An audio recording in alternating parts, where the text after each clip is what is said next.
옛날, 아주 먼 옛날에 깊은 산골짜기 맑은 물이 흐르는 마을에 기와지붕이 첩첩이 쌓인 큰 기와집이 한 채 있었는데 그 위세가 어찌나 대단한지 지나가는 새들도 쉬어가기를 주저할 정도였습니다. 마을 사람들은 그 집 앞을 지날 때면 발소리를 죽이고 기침소리 한 번 크게 내지 못했는데 이는 그 집의 주인인 최 씨 부인의 성정이 대나무보다 꼿꼿하고 서리빨보다 차가웠기 때문이었습니다.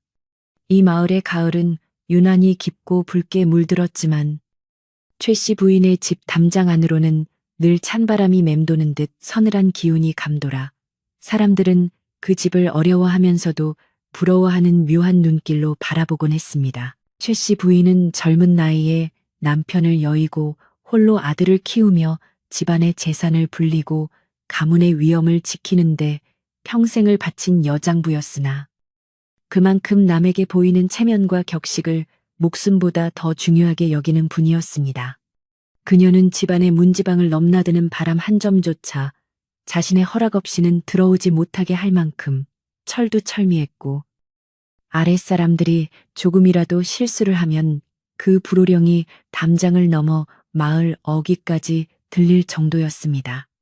그런 그녀에게 세상 모든 것은 자신의 기준에 맞아야 했고 특히 집안에 들어오는 사람은 더욱 까다로운 잣대로 평가되었기에 아들의 혼사 또한 늦어지고 있었습니다. 그러던 어느 해 늦가을 드디어 최 씨 부인의 외아들이 혼례를 올리게 되었는데 새 며느리로 들어온 이는 몰락한 양반 가문의 딸인 연화라는 처녀였습니다. 연화는 비록 집안이 기울어 가세는 보잘것없었지만 타고난 심성이 비단결같이 곱고 매사에 성실하여 마을 사람들의 칭송이 자자한 규수였으나 최 씨 부인의 성에는 차지 않았습니다.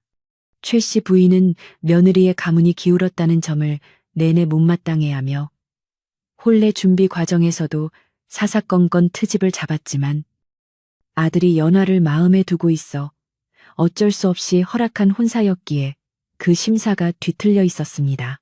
혼례가 치러지고 첫날 밤이 지난 다음 날 새벽 아직 동이 트기도 전인 캄캄한 어둠 속에서 연화는 조용히 몸을 일으켜 부엌으로 향할 채비를 서둘렀습니다. 시집온 며느리가 시어머니에게 올리는 첫 아침 문안 밥상은 그 집안의 며느리로서 솜씨와 정성을 평가받는 가장 중요하고도 떨리는 순간이었기에 연화는 밤새 한숨도 제대로 자지 못했습니다. 그녀는 옷매무새를 단정히 하고 차가운 새벽 공기를 마시며 부엌으로 들어섰는데 부엌은 대궐처럼 넓고 서늘하여 그녀의 작은 어깨를 더욱 움츠러들게 만들었지만 마음을 다잡고 불씨를 살려내기 시작했습니다. 부엌 한 구석에는 평생 이 집안의 부엌일을 도맡아온 늙은 행랑어멈이 미리 나와 있었는데 그녀는 새 며느리가 혹여나 실수할까 염려되어 졸린 눈을 비비며 지켜보고 있었습니다. 연화는 행랑어멈에게 공손히 눈인사를 건네고는 소매를 걷어붙이고 쌀독에서 가장 윤기가 흐르고 묵직한 쌀을 골라 바가지에 담았습니다. 쌀을 씻는 물소리가 조용한 부엌에 청아하게 울려 퍼졌고 연화는 쌀알 하나하나가 으깨지지 않도록 아기 다루듯 조심스럽게 손을 놀리며 마음속으로 시어머니께서 이 밥을 드시고 부디 마음을 열어주시기를 간절히 빌고 또 빌었습니다. 아궁이에 불이 붙고 가마솥에서 김이 모락모락 피어오르자 부엌 안은 구수한 밥냄새와 함께 따스한 온기로 채워지기 시작했습니다. 연화는 이마에 맺힌 땀방울을 훔쳐낼 겨를도 없이 국을 끓이고 나물을 무치며 밥상 위에 올라갈 반찬들을 하나하나 정성스럽게 준비했습니다. 그녀의 손은 쉴 새 없이 움직였는데 그 손은 양반가 규수의 손이라기에는 거칠고 마디가 굵어 보였으나 이는 기울어진 친정에서 병든 부모님을 수발하고 그런 일을 도맡아 하느라 생긴 영광스러운 훈장과도 같은 것이었습니다. 드디어 뜸이 잘 든 하얀 쌀밥이 윤기를 머금고 밥그릇에 소복하게 담겼고 맑은 국과 정갈한 반찬들이 캣그릇에 담겨 상위에 오르니 그 모습이 참으로 먹음직스러웠습니다. 연화는 행랑어멈의 도움을 받아 밥상을 머리에 이고 안채로 향했는데 발걸음을 뗄 때마다 그릇들이 부딪혀 소리가 날까봐 숨소리조차 조심하며 걸음을 옮겼습니다. 마당을 가로지르는 동안 차가운 새벽바람이 연화의 뺨을 스쳤지만 그녀의 온 신경은 오로지 밥상 위에 국그릇이 흔들리지 않게 하는 데에만 집중되어 있었습니다. 안채 방문 앞에 도착한 연화는 잠시 호흡을 가다듬고 떨리는 목소리로 문안 인사를 올린 뒤 조심스럽게 방 안으로 들어섰습니다. 방 안에는 최 씨 부인이 이미 일어나 꼿꼿한 자세로 앉아 있었는데 그녀의 눈빛은 마치 며느리의 일거수일투족을 감시하는 매의 눈처럼 날카롭고 매서웠습니다. 연화는 무릎을 꿇고 앉아 정성껏 마련한 밥상을 시어머니 앞에 내려놓으며 밤새 준비한 음식이 시어머니의 입맛에 맞기를 바라며 고개를 깊이 숙이고 처분만을 기다렸습니다. 최 씨 부인은 며느리가 차려온 밥상을 한참 동안 말없이 내려다보았는데 그 침묵의 시간이 연화에게는 마치 천년과도 같이 길고 무겁게 느껴졌습니다. 밥알의 상태, 국의 빛깔, 반찬의 노임새 하나하나를 꼼꼼히 살피던 최 씨 부인의 시선이 마침내 밥상에서 물러나 바닥에 공손히 모으고 있는 연화의 손등에 머물렀습니다. 거친 물일로 인해 트고 갈라진 연화의 손등을 본 순간 최 씨 부인의 미간이 찌푸려지며 방 안의 공기가 순식간에 얼어붙는 듯한 냉랭함이 감돌기 시작했습니다. 내 이 손꼴을 좀 보아라. 이것이 정령양반가 규수의 손이란 말이냐. 최 씨 부인의 입에서 나온 첫마디는 밥상에 대한 칭찬이 아니라 며느리의 손에 대한 비난이었습니다. 그녀는 혀를 차며 싸늘한 목소리로 말을 이었는데 친정에서 얼마나 천한 일을 하고 자랐으면 손이 이리도 투박하고 거칠 수가 있느냐. 마치 반매는 종년의 손과 다를 바가 없구나. 라며 연화의 가슴에 비수를 꽂는 말을 서슴없이 내뱉었습니다. 연화는 너무나 당황스럽고 부끄러워 얼굴이 붉어지며 황급히 소매 끝으로 손을 감추려 했으나 이미 시어머니의 눈밖에 난 뒤였습니다. 최 씨 부인의 꾸지람은 거기서 그치지 않고 점점 더 거세져 급기야는 밥상에 대한 모독으로 이어지기 시작했습니다. 이런 거친 손으로 조물락거려 만든 음식을 내 입으로 넣으란 말이냐. 천한 기운이 음식에 스며들었을 터인데 감히 시어머니에게 이런 부정탄 밥상을 올리다니. 네가 나를 능멸하려 드는구나. 그녀의 목소리는 점점 높아져 방 밖의 행랑어멈이 들을 수 있을 정도가 되었고 연화는 억울함과 서러움에 눈물이 핑 돌았지만 감히 말대꾸 한 번 하지 못한 채 바들바들 떨고만 있을 뿐이었습니다. 최 씨 부인은 분을 이기지 못하겠다는 듯 얼굴이 불그락 푸르락해지더니 갑자기 밥상 귀퉁이를 잡고는 그대로 마루를 향해 힘껏 들어 엎어버렸습니다. 에이, 재수없다. 썩 물려라 하는 고함 소리와 함께 요란한 굉음이 안채를 뒤흔들었고 정성스레 지은 하얀 쌀밥과 뜨거운 국물이 사방으로 튀며 고운 마룻바닥과 연화의 치맛자락을 더럽혔습니다. 깨진 그릇 조각들이 여기저기 흩어지고 김이 모락모락 나던 맛있는 음식들은 순식간에 바닥을 뒹구는 쓰레기가 되어버린 참혹한 광경이 펼쳐졌습니다. 연화는 눈앞에서 벌어진 믿기 힘든 광경에 숨이 턱 막혀 비명조차 지르지 못하고 멍하니 엎어진 밥상을 바라보았습니다. 뜨거운 국물이 손등에 튀어 살을 대게 했지만 육체의 고통보다 더 큰 마음의 상처가 가슴을 후벼 파는 듯하여 아픔조차 느껴지지 않았습니다.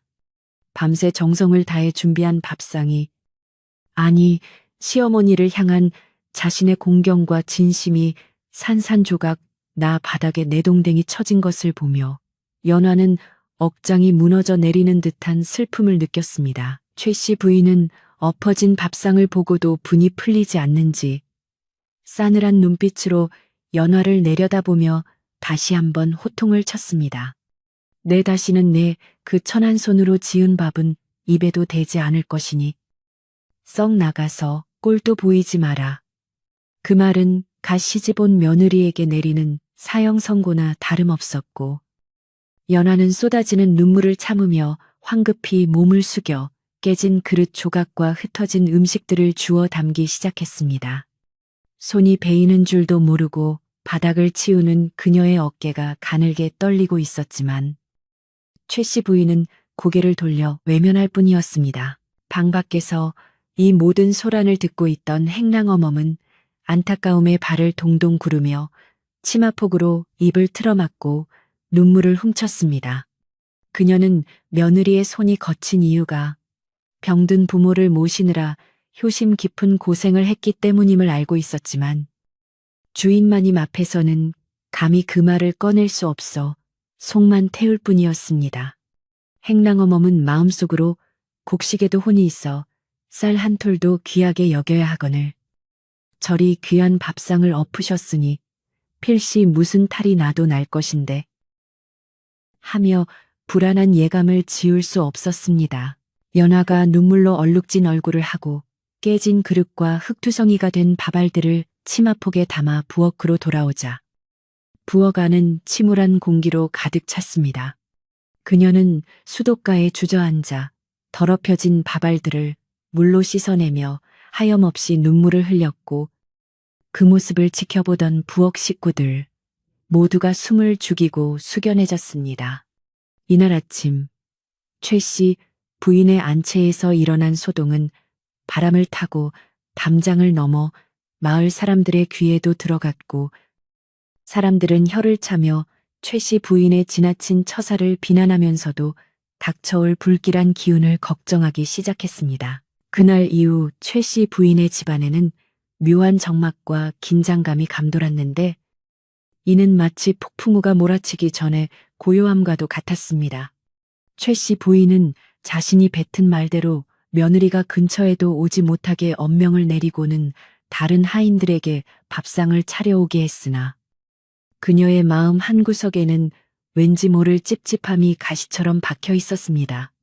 하지만 그녀는 자신의 자존심을 지키기 위해 애써 그 불길함을 무시하며 더욱 목소리를 높여 집안을 호령했고 연하는 죄인처럼 부엌 구석에서 숨죽여 지내야만 했습니다. 가을바람이 점점 차가워져 겨울의 문턱을 넘으려던 어느 날 저녁 최 씨 부인은 평소처럼 저녁상을 받았는데 상 위에는 기름진 고기와 맛깔난 반찬들이 가득했습니다. 그녀는 숟가락을 들어 밥을 한술 크게 떠서 입으로 가져갔는데 그 순간 형용할 수 없는 이상한 느낌이 등골을 스치고 지나갔습니다.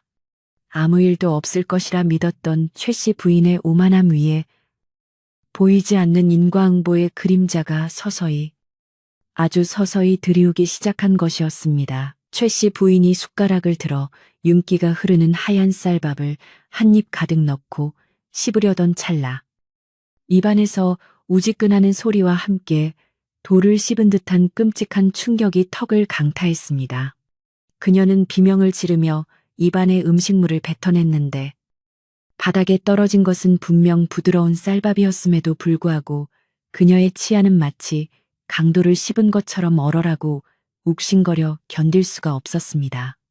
최 씨 부인은 당장 밥상을 차려온 하인들을 불러 호통을 쳤고 하인들은 영문을 모른 채 파랗게 질린 얼굴로 바닥에 머리를 조아리며 죽을 죄를 지었다고 빌 수밖에 없었습니다.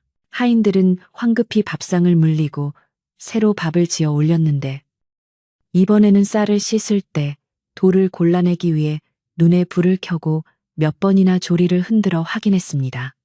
다시 차려진 밥상은 김이 모락모락 나고 먹음직스러워 보였으나 최 씨 부인이 조심스럽게 밥을 떠서 입에 넣는 순간 이번에는 역겨운 흙냄새와 비린내가 진동하여 도저히 삼킬 수가 없었습니다.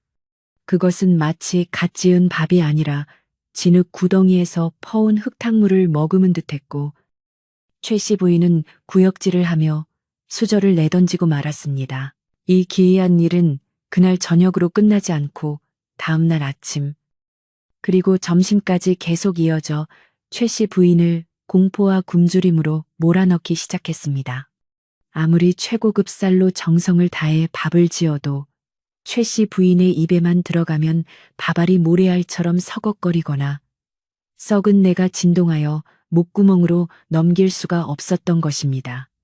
최 씨 부인은 처음에는 하인들의 부주의를 탓하며 매질까지 하려 들었으나 자신이 먹지 못하는 그 밥을 하인들이 먹었을 때는 아무런 이상이 없다는 사실을 알고 나서부터는 등골이 오싹해지는 두려움을 느꼈습니다.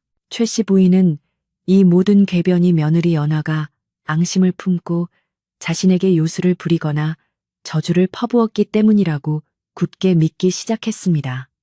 그녀는 안채 마루에 서서 부엌 쪽을 노려보며 전현이 들어오고 나서 집안에 막아 끼었다. 감히 시어머니를 굶겨 죽이려고 사악한 짓을 꾸미는 것이 분명하다라며 고래고래 소리를 질렀습니다. 억울한 누명을 쓴 연화는 방 안에 웅크리고 앉아 소리 죽여 울 뿐이었고 시어머니의 노여움이 풀릴 때까지 부엌 근처에는 얼씬도 하지 못한 채 찬방에 갇혀 지내야만 했습니다. 곡기를 끊은 지 사흘이 지나자 천하의 최 씨 부인이라도 기력이 쇠하여 제대로 앉아있기조차 힘든 지경에 이르렀습니다. 배가 고파 눈이 뒤집힐 지경이 된 그녀는 밥이 아니라면 떡이나 과일이라도 먹어보려 했지만 그마저도 입에 대기만 하면 쓴맛이 나거나 가시가 돋친 듯 혀를 찔러대어 물 한 모금조차 마음 편히 마실 수 없었습니다. 풍채 좋고 혈색이 돌던 최 씨 부인의 얼굴은 반쪽이 되었고 눈밑은 쇠락에 들어가 마치 며칠 앓은 환자처럼 초라한 몰골로 변해가고 있었습니다. 집안 분위기는 초상집처럼 무겁게 가라앉았고 하인들은 주인마님의 눈치를 살피느라 발소리조차 내지 못하고 숨죽여 다녔습니다. 부엌에서는 행랑어멈과 참모들이 모여 수군거렸는데 그들은 입을 모아 이것은 필시 곡식 귀신이 노한 것이다라고 두려움에 떨며 이야기했습니다. 며느리가 정성껏 지은 첫 밥상을 엎어버리고 쌀을 모욕한 죄를 받아 하늘이 내린 쌀을 입에 넣지 못하는 천형을 받은 것이라는 소문은 담장을 넘어 마을 밖으로까지 퍼져나갔습니다. 마을 사람들은 최 씨 부인의 집 앞을 지나며 혀를 찾고 천석군 부자가 쌀을 쌓아놓고도 굶어 죽게 생겼으니 인과응보가 아니고 무엇이겠는가라며 수군거렸습니다. 어떤 이들은 며느리의 손이 거칠다고 타박한 최 씨 부인이 이제는 자신의 고운 손으로 밥 한 톨 집어먹지 못하는 신세가 되었다며 비웃기도 했지만 대부분은 사람의 힘으로 어찌할 수 없는 기이한 현상의 두려움을 느끼며 몸을 사렸습니다. 최 씨 부인의 위세는 땅에 떨어졌고 집안 곳곳에는 흉흉한 기운만이 감돌았습니다. 굶주림에 지친 최 씨 부인은 밤이 되면 헛것을 보거나 헛소리를 듣기 시작했는데 천장 석가래가 밥알로 보이다가도 손을 뻗으면 뱀으로 변해 스르르 사라지곤 했습니다. 그녀는 밤새도록 배에서 천둥치는 소리를 들으며 뒤척였고 잠이 들라치면 꿈속에서 거대한 밥그릇이 자신을 짓누르거나 쌀알들이 개미떼처럼 달려들어 몸을 물어뜯는 악몽에 시달려 비명을 지르며 깨어나기 일쑤였습니다. 고통 속에서도 그녀의 자존심은 꺾이지 않아 며느리를 부르기는커녕 오히려 며느리가 있는 방향으로는 고개도 돌리지 않으며 원망만 키워갔습니다. 그러던 어느 늦은 밤, 최 씨 부인이 허기를 참지 못하고 끙끙 앓고 있을 때 방문 밖에서 인기척이 느껴지더니 조심스러운 기침 소리가 들려왔습니다. 평생 이 집안의 바친 일을 도맡아 하며 최 씨 부인을 곁에서 지켜본 늙은 행랑어멈이 주인의 고통을 참아두고 볼 수 없어 몰래 끓인 묽은 죽 한 그릇을 들고 찾아온 것이었습니다. 행랑어멈은 떨리는 손으로 문을 열고 들어와 촛불 아래 앙상해진 주인의 모습을 보고는 가슴이 미어지는 듯하여 눈시울을 붉혔습니다. 마님, 제발 이 미음이라도 한술 뜨십시오. 아무것도 넣지 않고 맑은 물에 쌀만 갈아 푹 끓였으니 목 넘김이 수월하실 겁니다. 행랑어 머문 숟가락을 들어 최 씨 부인의 입가에 가져갔고 최 씨 부인은 체면이고 뭐고 따질 겨를도 없이 본능적으로 입을 벌려 받아먹으려 했습니다. 그러나 그 부드러운 미음조차 입술에 닿는 순간 불에 달군 쇳물을 삼키는 것처럼 뜨겁고 고통스럽게 느껴져 최 씨 부인은 비명을 지르며 그릇을 쳐내고 말았습니다. 바닥에 쏟아진 흰 죽을 바라보며 최 씨 부인은 서러움과 분노가 뒤섞인 눈물을 펑펑 쏟아냈습니다. 내 전생에 무슨 죄를 지었기에 쌀 한 톨 마음대로 못 먹는단 말이냐. 이것은 분명 누가 나를 저주한 것이야.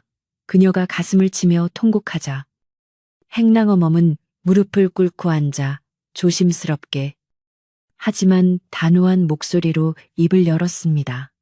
마님, 이것은 사람의 저주가 아닙니다. 며느님 탓도 누구의 탓도 아니옵니다. 최 씨 부인이 젖은 눈으로 행랑어멈을 노려보자 늙은 하인은 평소라면 감히 하지 못했을 직언을 고했습니다. 곡식에도 혼이 있고 눈이 있다 하였습니다. 며느님이 시집와서 처음 올린 정성 어린 밥상을 그것도 단지 손이 거칠다는 이유로 마당에 엎어버리셨으니 밥 짓는 이의 정성을 짓밟힌 곡식신께서 노여움을 타신 것이 분명합니다. 행랑어 몸의 말은 비수처럼 날카롭게 최 씨 부인의 폐부를 찔렀으나 그녀는 애써 그 말을 부정하려 고개를 저었습니다. 네가 감히 내게 훈계를 하려 드느냐. 천한 종놈들이 무엇을 안다고 짓거리는 게야. 최 씨 부인은 마지막 남은 자존심을 세워 소리쳤지만 그 목소리에는 예전과 같은 힘이 실려 있지 않았습니다. 행랑어 머문 주인의 호통에도 물러서지 않고 마님, 밥 짓는 손은 천한 손이 아니라 사람을 살리는 귀한 손입니다. 그 손을 모욕하신 업부를 푸시지 않으면 백약이 무효하고 천하의 산의 진미도 그림의 떡일 뿐입니다. 라고 간곡히 호소했습니다. 최 씨 부인은 행랑어 멈의 말을 듣기 싫다는 듯 귀를 막고 당장 나가라고 소리쳤지만 행랑어 멈이 물러간 뒤 텅 빈 방 안에는 더욱 짙은 어둠과 정막만이 남았습니다. 그녀는 벽을 보고 돌아누워 거친 숨을 몰아쉬었지만 행랑어 멈이 남기고 간 말들이 귓가에 맴돌며 떠나지 않았습니다. 밥 짓는 손이 귀한 손이라니. 내 며느리의 손이 그 거칠고 투박한 손이 어찌 귀하단 말이냐. 최 씨 부인은 배고픔보다 더 깊은 혼란 속으로 빠져들었습니다. 시간이 흐를수록 최 씨 부인의 상태는 악화일로를 걸었고 이제는 물조차 제대로 넘기지 못해 탈수 증세까지 보이기 시작했습니다. 혓바닥은 논바닥처럼 갈라지고 입술은 터져서 피가 맺혔으며 의식마저 가물가물해져 낮인지 밤인지 분간조차 할 수 없는 지경에 이르렀습니다. 집안 사람들은 이제 최 씨 부인의 목숨이 경각에 달렸다고 수군거렸고 멀리 있는 친척들에게 기별을 보내야 하는 것은 아닌지 걱정하며 장례 준비를 서두르는 기색마저 보였습니다. 한편 며느리 연화는 시어머니가 자신 때문에 병이 났다고 자책하며 밤낮으로 눈물 마를 날이 없었습니다. 그녀는 찬방 구석에 엎드려 부처님과 천지신명께 빌고 또 빌었는데 제 손이 거칠어 어머님 눈에 차지 않으셨다면 제 손을 탓하시고 부디 어머님의 노여움을 거두어 식사라도 하실 수 있게 해주십시오. 라며 자신의 안위보다 시어머니의 건강을 먼저 생각하는 기도를 올렸습니다. 연화의 기도는 순수하고 간절했으나 굳게 닫힌 안채의 문은 열릴 기미가 보이지 않았습니다. 어느 날 새벽 최 씨 부인은 극심한 갈증에 시달리다 간신히 눈을 떴는데 방문 창호지 너머로 희미하게 흔들리는 그림자를 보았습니다. 그것은 바람에 흔들리는 나뭇가지 같기도 하고 누군가 서성이는 모습 같기도 했는데 기이하게도 그 그림자에서는 고소하고 따뜻한 밥 냄새가 풍겨오는 듯 했습니다. 환각인지 실제인지 알 수 없는 몽롱한 상태에서 최 씨 부인은 홀린 듯이 자리에서 일어나 기어가듯 문 쪽으로 향했습니다. 문을 열자 차가운 새벽바람이 훅 끼쳐 들어왔지만 마루 끝에는 아무도 없었고 오직 싸늘한 달빛만이 빈마당을 비추고 있었습니다. 하지만 최 씨 부인의 코끝에는 여전히 어디선가 맡아본 듯한 아주 오래전 어머니가 지어주셨던 것 같은 구수한 밥 냄새가 희미하게 남아 그녀의 후각을 자극했습니다. 그 냄새는 부엌 쪽에서 바람을 타고 흘러오고 있었는데 모두가 잠든 이 새벽에 불이 꺼진 부엌에서 나는 냄새라고는 믿기지 않았습니다. 최 씨 부인은 지풀지풀하기라도 잡는 심정으로 아니 어쩌면 그 냄새에 이끌려 자신도 모르게 캔마루를 내려와 부엌 쪽으로 발걸음을 옮기기 시작했습니다. 다리가 후들거려 몇 번이나 넘어질 뻔했지만 그 냄새는 그녀에게 유일한 생명의 동아줄처럼 느껴졌습니다. 부엌 문틈 사이로 새어나오는 아주 작고 희미한 불빛. 그리고 그 안에서 들려오는 나지막하고 규칙적인 소리에 최 씨 부인은 숨을 죽이고 문에 귀를 가져다 대었습니다. 그 소리는 맷돌을 아주 천천히 돌리는 소리 같기도 하고 무언가를 정성스럽게 빠는 소리 같기도 했는데 그 리듬이 마치 자장가처럼 일정하고 고요했습니다. 최 씨 부인은 떨리는 손으로 문고리를 잡고 아주 조심스럽게 문을 조금 열어보았는데 그 안에는 놀라운 광경이 펼쳐져 있었습니다. 차가운 바닥에 무릎을 꿇고 앉아 작은 호롱불 하나에 의지한 채 무언가에 열중하고 있는 사람. 바로 그녀가 그토록 미워하고 내쳤던 며느리 연화가 그곳에 있었습니다. 연화는 시어머니가 인기척을 낸 줄도 모르고 퉁퉁 붓고 갈라진 손으로 물에 불린 쌀을 아주 조금씩 정성을 다해 으깨고 있었습니다. 밥알을 씹지 못하는 시어머니를 위해 기계나 맷돌로 갈면 쇠냄새가 날까 염려하여 자신의 손으로 직접 쌀알을 하나하나 으깨어 죽을 쓰려는 것이었습니다.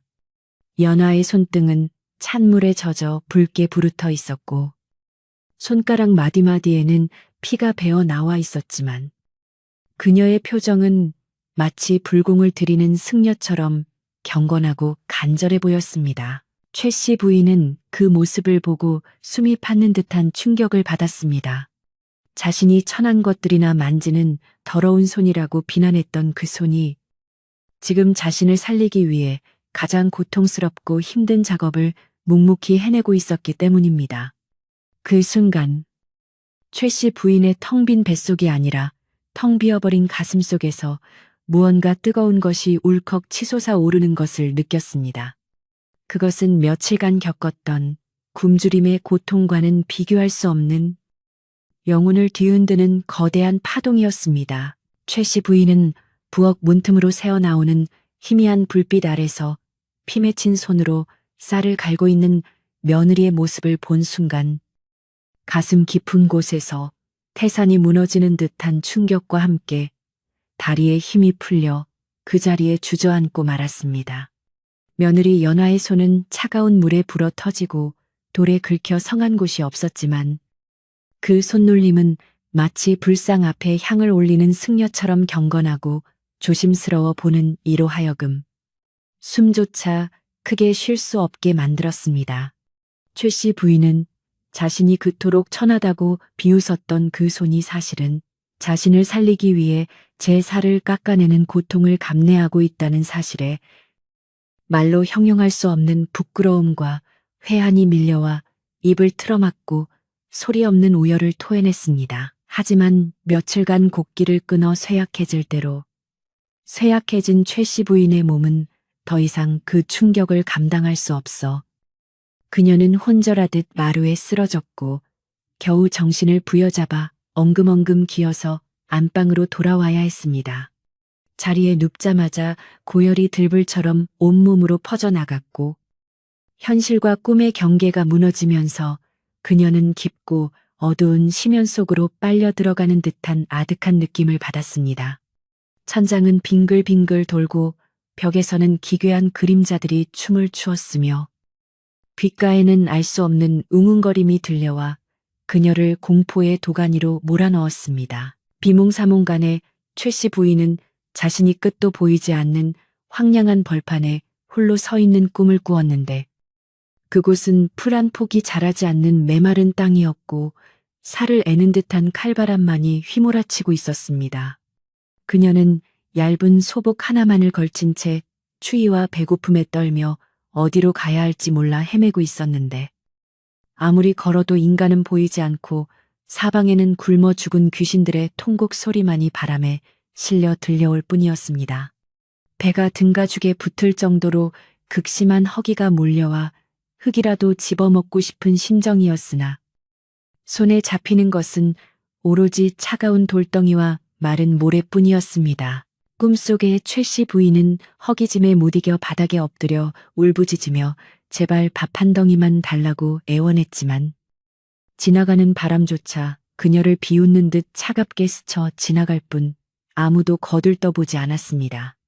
그때 저 멀리서 김이 모락모락 나는 하얀 쌀밥이 산처럼 쌓여 있는 것이 보였고 최 씨 부인은 있는 힘을 다해 그곳으로 기어가 손을 뻗었지만 손이 닿는 순간 쌀밥은 순식간에 시커먼 재로 변해버려 그녀를 절망케 했습니다. 그것은 그녀가 며느리의 밥상을 엎어버렸을 때 흩어졌던 바로 그 밥알들이었으며 하늘이 내린 곡식을 귀하게 여기지 않은 자에게 내려진 가혹한 형벌과도 같았습니다. 얼마나 울었을까. 탈진하여 쓰러져 있는 최 씨 부인의 눈앞에 희미한 광채와 함께 누군가 다가오는 인기척이 느껴졌는데 고개를 들어보니 얼굴은 역광에 가려 보이지 않으나 따스한 기운을 품은 한 여인이 서 있었습니다. 그 여인은 아무 말 없이 최 씨 부인 앞에 쭈그리고 앉아 품에서 김이 나는 주먹밥 하나를 꺼내어 내밀었는데 그 밥 냄새가 어찌나 구수하고 향기로운지 죽어가던 영혼이 되살아나는 듯 했습니다. 최 씨 부인은 염치도 잊은 채 덜덜 떨리는 손으로 그 주먹밥을 받아들려고 손을 뻗었습니다. 그 순간 최 씨 부인의 눈에 주먹밥을 건네는 여인의 손이 들어왔는데 그 손은 밭일과 물일로 거칠어질 대로 거칠어졌고 손가락 마디마디가 굵게 튀어나와 투박하기 그지없었습니다. 손등에는 쩍쩍 갈라진 틈 사이로 핏물이 배어 나오고 있었고 손톱 밑에는 흙대가 끼어 있었지만 신기하게도 그 거친 손에서는 세상 그 어떤 비단보다도 부드럽고 따뜻한 황금빛 광채가 뿜어져 나오고 있었습니다. 최 씨 부인은 그 빛나는 손이 너무나 성스럽고 귀하게 느껴져 감히 밥을 받아먹기조차 송구스러워 눈물만 흘리며 그 손을 바라보았습니다. 드십시오. 정성으로 지은 밥은 독도 약으로 바꾸는 법입니다. 여인의 목소리는 꿈결처럼 아득하면서도 귓가에 또렷하게 들려왔고 최 씨 부인은 허겁지겁 주먹밥을 입에 넣었습니다. 입안 가득 퍼지는 밥알의 온기와 달콤함은 생전 처음 느껴보는 맛이었고 목구멍으로 넘어가는 순간 꽉 막혀있던 가슴이 뻥 뚫리는 듯한 시원함과 함께 전신에 따뜻한 피가 도는 기분이었습니다. 최 씨 부인은 입안의 밥을 삼키며 여인의 손을 두 손으로 꼭 잡고 고맙습니다. 정말 고맙습니다. 이 은혜를 어찌 갚아야 할지요. 하며 흐느꼈습니다. 최 씨 부인이 감사의 인사를 전하며 고개를 들어 여인의 얼굴을 확인하려는 찰나 여인의 뒤에서 후광이 비치며 그 모습이 서서히 변하기 시작했습니다. 처음에는 자비로운 관세음보살의 형상인 줄 알았으나 눈물이 겉은 시야에 들어온 그 얼굴은 다름 아닌 자신의 며느리 연화였습니다. 연화는 슬프지만 다정한 눈빛으로 시어머니를 내려다보고 있었고 그녀의 거친 손은 여전히 최 씨 부인의 손을 따뜻하게 감싸고 있었습니다.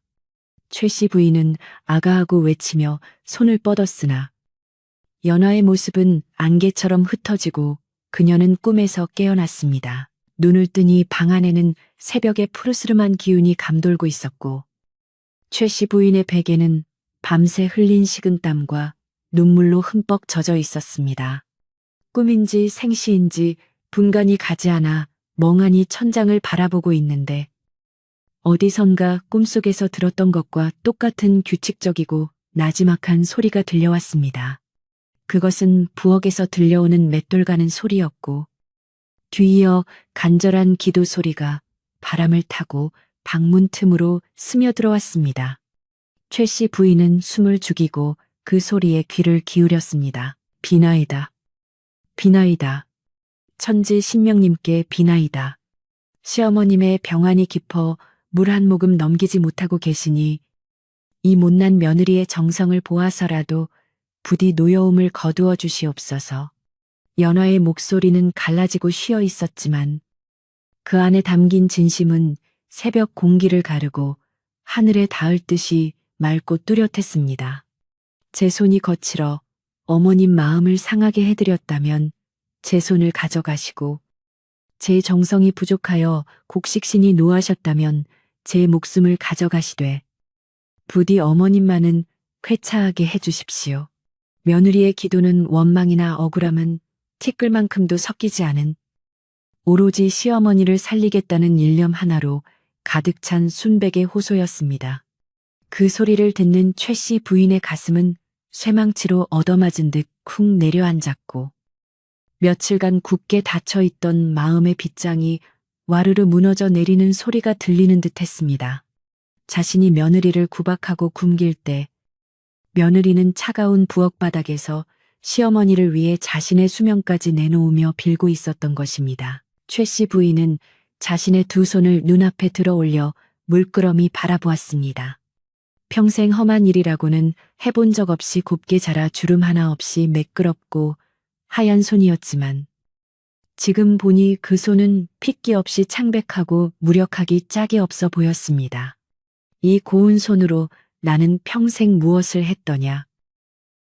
남을 칭찬하고 보듬기는커녕 손가락질하고 밥상을 엎고 사람 가슴에 못을 박는 일만 하지 않았더냐. 그녀의 입에서 깊은 탄식과 함께 뒤늦은 깨달음의 독백이 흘러나왔습니다. 반면에 며느리의 손은 어떠했습니까?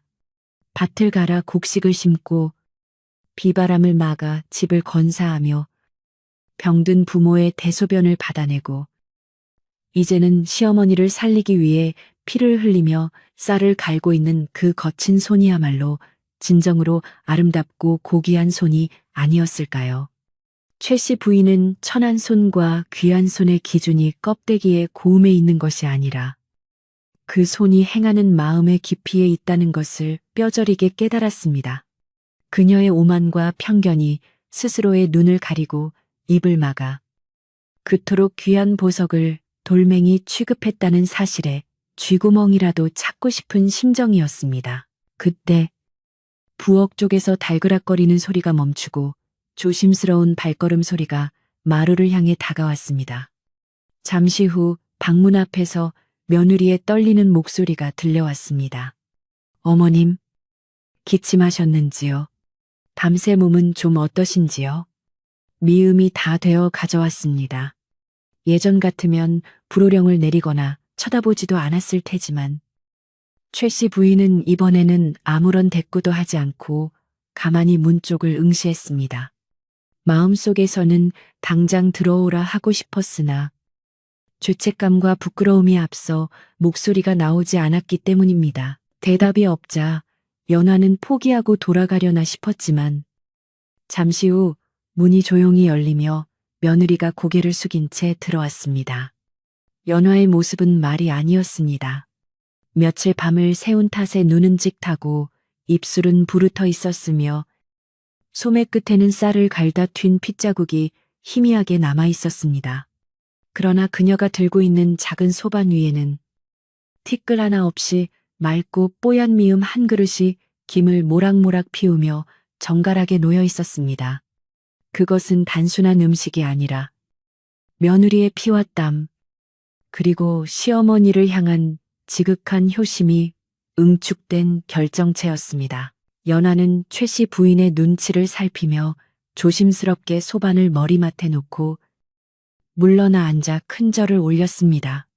어머님, 입맛이 없으시더라도 한술만 떠보십시오.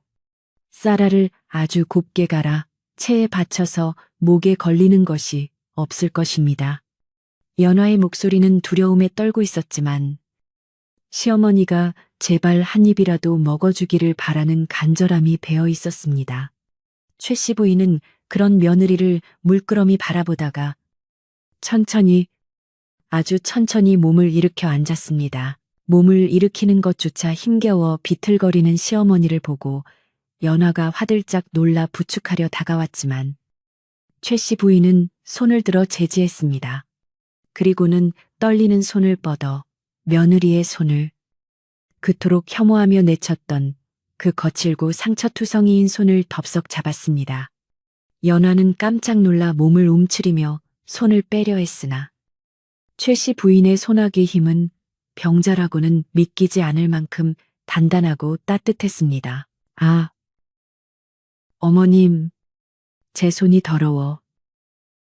연화가 당황하여 말을 더듬자 최 씨 부인은 고개를 세차게 저으며 며느리의 손을 자신의 뺨에 가져다 대었습니다.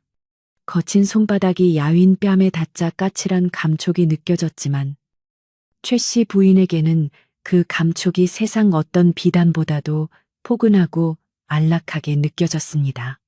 며느리의 손에서 전해지는 온기가 차갑게 식어있던 최 씨 부인의 얼굴을 녹이고 얼어붙었던 심장을 다시 뛰게 만들고 있었습니다. 최 씨 부인의 눈에서 참았던 눈물이 봇물 터지듯 쏟아져 나와 며느리의 손등을 적셨습니다. 그 뜨거운 눈물은 며느리의 손등에 난 상처 속으로 스며들어 지난날의 아픔을 씻어내고 서로의 마음을 이어주는 다리가 되었습니다. 방 안에는 한동안 아무 말 없이 두 여인의 흐느낌 소리만이 가득 찼고 새벽의 여명이 창호지를 뚫고 들어와 두 사람의 어깨를 감싸 안았습니다. 이것은 단순한 화해가 아니라 껍데기만 중요시하던 한 인간이 진정한 삶의 가치를 깨닫고 다시 태어나는 성스러운 의식과도 같았습니다. 최 씨 부인은 젖은 목소리로 힘겹게 입을 열었습니다. 아가, 내가 틀렸다. 내 눈이 멀어 참된 것을 보지 못했구나. 그 한마디는 천마디의 변명보다 무거웠고 그동안 쌓였던 모든 오해와 갈등을 눈 녹듯 사라지게 만들었습니다. 연하는 시어머니의 갑작스러운 변화에 어리둥절하면서도 그 진심이 가슴에 와닿아 더욱 서럽게 울었습니다. 최 씨 부인은 이제 며느리가 가져온 미음을 향해 시선을 돌렸습니다.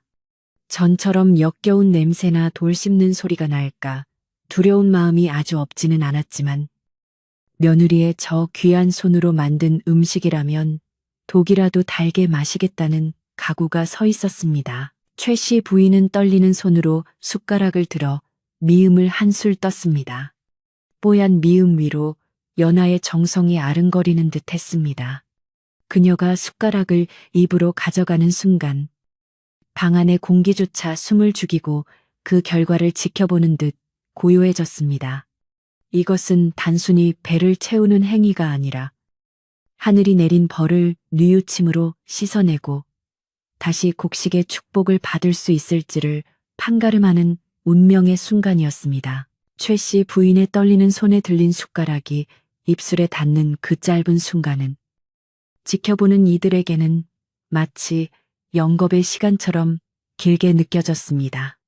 며느리 연하는 숨을 죽인 채 두 손을 모으고 시어머니의 표정 하나하나를 살폈고 문 밖에서 숨어보던 행랑어멈과 하인들도 제발 이번만은 아무 탈이 없기를 간절히 기도했습니다. 마침내 최 씨 부인이 눈을 질끈 감고 미음을 한 입 머금었는데 입안에 음식이 들어오자마자 그녀의 미간이 잠시 꿈틀거려 보는 이들의 가슴을 철렁하게 만들었습니다. 혹여나 또다시 돌을 씹는 듯한 고통이 밀려오거나 썩은 냄새가 진동하여 뱉어내지는 않을까 하는 불안감이 엄습했기 때문입니다. 그러나 다음 순간 최 씨 부인의 감은 눈에서 주르륵 뜨거운 눈물이 흘러내렸을 뿐 입안에서는 그 어떤 괴로운 신음도 터져 나오지 않았습니다. 연화가 밤새 돌을 골라내고 손으로 일일이 으깨어 만든 미음은 마치 솜사탕처럼 부드럽게 혀에 감겼고 목구멍을 타고 넘어가는 느낌은 메마른 논바닥에 쏟아지는 단비처럼 시원하고도 달콤했습니다. 그것은 단순히 쌀을 끓인 죽이 아니라 며느리의 지극정성이 하늘에 닿아 만들어낸 감로수 간루쉐와도 같았기에 최 씨 부인은 태어나서 처음으로 쌀알 하나하나에 깃든 생명의 맛을 온전히 느낄 수 있었습니다. 어머님, 괜찮으십니까? 목에 걸리지는 않으신지요? 최 씨 부인은 대답 대신 고개를 끄덕이며 다시 숟가락을 들어 미음을 떠먹기 시작했습니다. 한 술, 두 술. 숟가락질이 빨라질수록 최 씨 부인의 얼굴에는 핏기가 돌기 시작했고 그동안 그녀를 괴롭혔던 기이한 악취와 모래 씹히는 느낌은 씻은 듯이 사라져 있었습니다.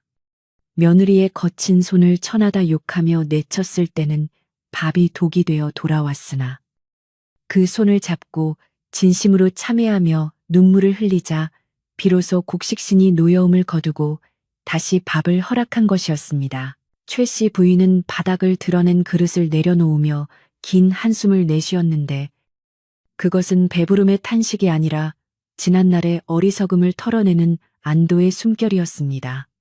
그녀는 며느리의 손을 다시 한번 꼭 잡고 쉰 목소리로 말했습니다. 아가, 맛있다. 내 평생 이토록 달고 구수한 미음은 처음 먹어보는구나. 내 그 귀한 손으로 나를 살려내었으니 나는 이제야 비로소 사람이 된 기분이다. 그 말에 연화는 참았던 울음을 터뜨리며 시어머니의 무릎에 얼굴을 묻었고 두 사람은 서로를 부둥켜 안고 한참 동안 회한과 기쁨의 눈물을 쏟아냈습니다. 이튿날부터 최 씨 부인의 집안 풍경은 거짓말처럼 달라지기 시작했는데 가장 먼저 바뀐 것은 안채의 공기였습니다.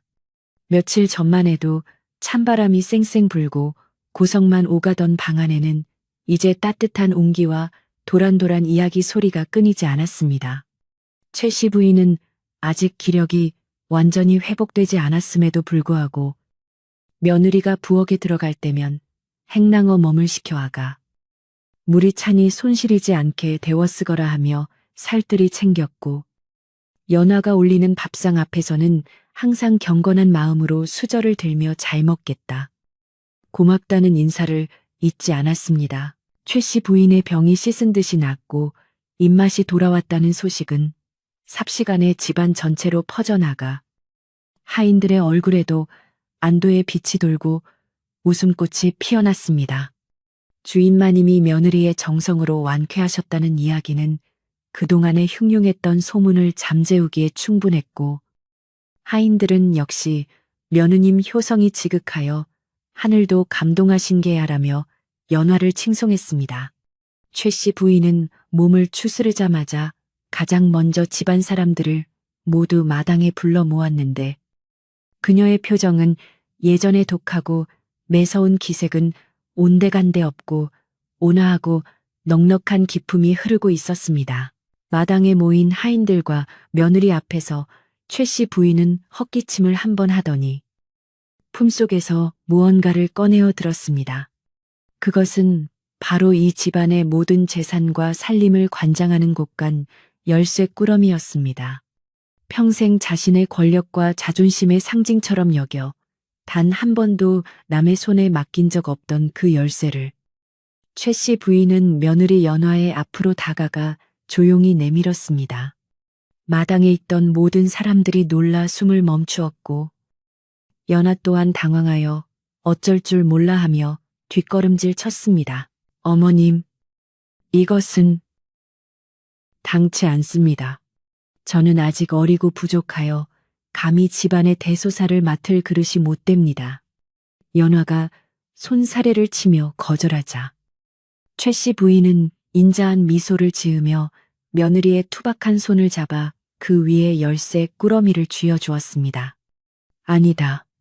이 집안을 지키는 힘은 거칠애나 호통 소리에서 나오는 것이 아니라 사람을 귀하게 여기고 밥 한 톨의 소중함을 아는 그 마음에서 나오는 법이다.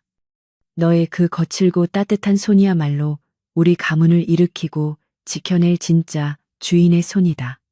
최 씨 부인의 선언은 며느리를 단순히 아들의 아내가 아니라 이 집안의 진정한 안주인으로 인정한다는 공식적인 발표였습니다. 그녀는 하인들을 향해서도 엄명을 내렸습니다. 너희들도 듣거라. 오늘부터 집안의 모든 살림은 며느리가 맡을 것이다. 내게 하듯 며느리에게도 예를 다하고 새 아씨의 손이 험한 일로 상하지 않도록 너희가 더욱 부지런히 움직여야 할 것이다. 하인들은 일제히 머리를 조아리며 예, 마님 명심하겠습니다. 하고 우렁차게 대답했고 연화는 감격에 겨워 눈시울을 붉히며 시어머니의 깊은 뜻을 받아들였습니다. 그날 이후 최 씨 부인은 뒷방으로 물러나 며느리의 살림을 흐뭇하게 지켜보는 든든한 조력자가 되었습니다. 연화가 안주인이 된 후 최 씨 부인의 집안에는 훈훈한 인심이 넘쳐나기 시작했는데 그녀는 시어머니의 가르침을 이어받아 흉년이 들거나 보릿고개가 찾아오면 곳간 문을 활짝 열어 배고픈 이웃들에게 곡식을 나누어 주었습니다. 밥 짓는 손은 사람을 살리는 손이라는 시어머니의 깨달음을 실천하기 위해 연화는 대문 밖을 지나는 거린들조차 그냥 보내는 법 없이 따뜻한 밥 한 그릇을 대접해 보내곤 했습니다. 최 씨 부인 또한 예전의 까칠하고 콧대 높은 모습은 찾아볼 수 없게 변했습니다. 그녀는 마을 안악들이 모인 자리에서 며느리 흉을 보는 대신 자신의 며느리가 얼마나 지혜롭고 마음씨가 고운지 자랑하기에 바빴습니다. 내 며느리 손이 좀 거칠긴 하지. 하지만 그 손이 닿으면 죽어가던 화초도 살아나고 맛없는 밥도 꿀맛이 된단 말이야. 그게 다 복을 부르는 손이라서 그래. 하며 며느리의 거친 손을 부끄러워하기는커녕 가문의 자랑거리로 여기게 된 것입니다. 세월이 흘러 연화가 떡두꺼비 같은 아들을 낳고 그 아이가 자라 또 장가를 들 만큼 오랜 시간이 지났습니다. 최 씨 부인은 이제 머리가 하얗게 센 호호백발의 할머니가 되었지만 여전히 건강하고 맑은 정신으로 증손자들의 재롱을 보며 행복한 노년을 보내고 있었습니다. 어느 화창한 가을날 최 씨 부인은 마루에 앉아 며느리 연화가 뱃살로 밥을 짓는 모습을 물끄러미 바라보고 있었습니다. 연화의 머리에도 어느덧 서리가 내려 희끗희끗해졌고 허리도 조금 굽었지만 밥을 짓는 그 손길만은 여전히 정성스럽고 아름다웠습니다. 최 씨 부인은 곁에서 놀고 있던 어린 손녀를 무릎에 앉히고는 며느리의 밥 짓는 모습을 가리키며 나직이 일렀습니다. 아가, 저기 할미의 손을 보아라. 쭈글쭈글하고 마디가 굵어 예뻐 보이지 않지. 하지만 저 손이 우리 집안의 보물이란다.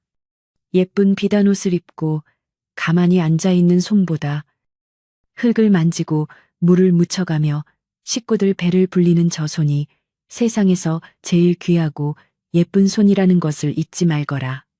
손녀는 고개를 갸웃거리며 할머니의 말을 듣다가 이내 방긋 웃으며 고개를 끄덕였습니다. 그날 저녁 온 가족이 둘러앉은 저녁상에는 윤기가 자르르 흐르는 셉쌀밥과 구수한 된장국이 올랐습니다. 밥상 머리에는 웃음이 끊이지 않았고 숟가락 부딪히는 소리마저 경쾌한 음악처럼 들렸습니다. 최 씨 부인은 밥 한 숟가락을 입에 넣으며 눈을 감고 그 맛을 음미했습니다. 흙의 기운과 햇살의 따스함, 그리고 며느리의 변함없는 사랑이 어우러진 그 맛은 세월이 흘러도 변함없이 그녀의 몸과 마음을 든든하게 채워주었습니다. 그녀는 속으로 되뇌었습니다. 참으로 감사한 일이다. 밥을 먹을 수 있다는 것이, 가족이 함께 웃을 수 있다는 것이 이토록 큰 축복인 줄을 예전에는 미처 몰랐구나. 밤이 깊어지자 마을은 고요한 어둠 속에 잠겼고 최 씨 부인의 집 굴뚝에서는 마지막 군불을 떼느라 하얀 연기가 피어올랐습니다. 그 연기는 바람을 타고 마을 어귀까지 퍼져나갔는데 늦은 밤길을 재촉하던 나그네들도 그 구수한 냄새를 맡으면 마음이 편안해져 발걸음이 가벼워졌다고 합니다. 사람들은 최 씨 부인의 집을 가리켜 밥 짓는 냄새가 십리 밖까지 퍼지는 집, 사람을 살리는 귀한 손이 있는 집이라 부르며 칭송했고 그 이야기는 입에서 입으로 전해져 오늘날까지도 우리 곁에 머물고 있습니다. 이제 달빛이 창가에 내려앉고 풀벌레 소리가 자장가처럼 들려오는 깊은 밤이 되었습니다. 욕심을 버리고 마음을 비운 최 씨 부인의 집에 평화가 찾아왔듯 오늘 하루 고단했던 여러분의 마음에도 따뜻한 위로와 평온이 깃들기를 바랍니다. 거친 손으로 일구어낸 정직한 밥 한 그릇의 소중함을 기억하며 걱정 근심은 모두 내려놓고 편안히 눈을 감으십시오. 그럼 오늘 밤도 부디 좋은 꿈 꾸시기를